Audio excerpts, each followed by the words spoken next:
Rockestra, il-kunċert popolari tal-Orkestra Filarmonika Nazzjonali blaq ta' rock u pop se jirritorna nhar il-ġimgħa 3 ta' Diċembru fit-8 ta' filgħaxija fl-MFCC ta' Qali.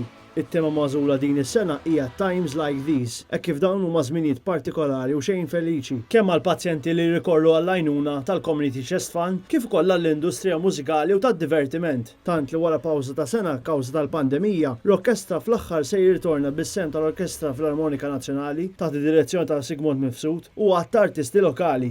Id-dettali tal-kunċert ħabru waqt konferenza tal-aħbarijiet fil-Palazz Verdala mill-kantant u mużiċist Paolo Borg Bonaci, wieħed mill-imħuħ tal-orkestra u parteċipat f'dan il-kunċert. Konferenza li għalli attendew fost l-oħrajn il-kellim tal-Oppożizzjoni għall-Arti u l-Kultura Karl Guder u l-President ta' Malta George Vella. Il-President minnaħa tiegħu esprima s-sodisfazzjon li issa l-Covid jidher li qed batti wara tandi għajara lill-artisti miżmuma milli jdoqqu u jkantaw fil-pubbliku. Sqar li se jkun hemm fl-udjenza għal dan l-avveniment mużikali annwali.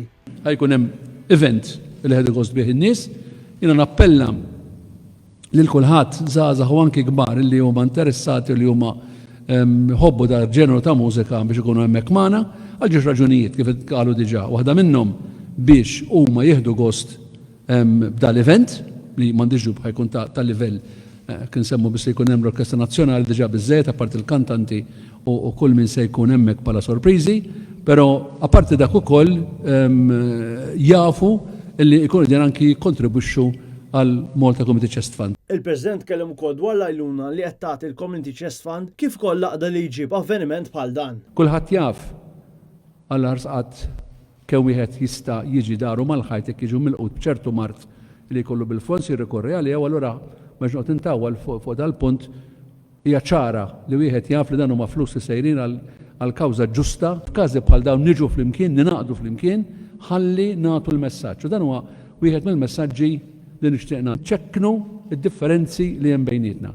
U jien naħseb li punt tajjeb ħafna biex nibdew huwa li naqdu fuq dak li għaqadna u fejn hemm il-mart, fejn hemm is-solidarjetà u fejn hemm affarijiet avvenimenti bħal dawn jien nieħu gost u nirringrazzja minn qalbi ir-rappreżentanti taż-żewġ naħat taż-żewġ partiti l-kbar illi qegħdin hawnhekk iħeġġu n-nies biex flimkien għal dawk l-events ninsew id-differenzi u nkunu poplu wieħed maqut b'intenzjonijiet kemm biex wieħed jistriek jiddeverti għaliex le u fl-istess ħin ukoll biex jikkontribwixxi għal kawża ġusta bħalma hija l-Malta Community Chest Fund. Intant l-organizzaturi ħabbru li diġà ħarġu l-ewwel biljetti b'offerta għal din il-ġimgħa biss li ma' kull 4 biljetti mixtrija fuq showshappening.com se jingħataw 2 biljetti b'xejn.